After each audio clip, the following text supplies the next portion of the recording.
রুমের ভেতরেই swimming pool, ছোট্ট একটা দ্বীপ কোসামুই, যার জনসংখ্যা মাত্র 70,000। এই হলো আমাদের আগামী কয়েকদিনের ঠিকানা, লাক্সুরিয়াস রিসর্ট। নাম pavilion Samui villus and resort.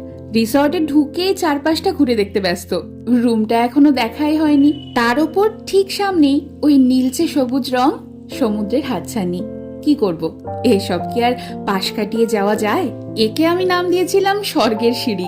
ওই যে সোজা ওপরে। আগামী কয়েকদিন কোন ছাদের তলায় থাকবো সেটিকে দেখাই চলো। এই আমাদের বারান্দা, দুমুঠো সময় নিরিবিলি কাটাবার জায়গা।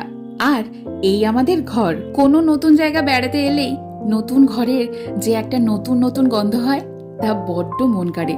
এই দেখো আমাদের স্নান ঘর। খানিক বাদে আমরা তিনজন আবার সুইমিং পুলে ঝাঁপ দেব। তার জন্য প্রস্তুতি নিতে হবে তো। এর ঠিক পরের মিনি ভ্লগটা হবে আরো দারুণ। অপেক্ষায় থেকো।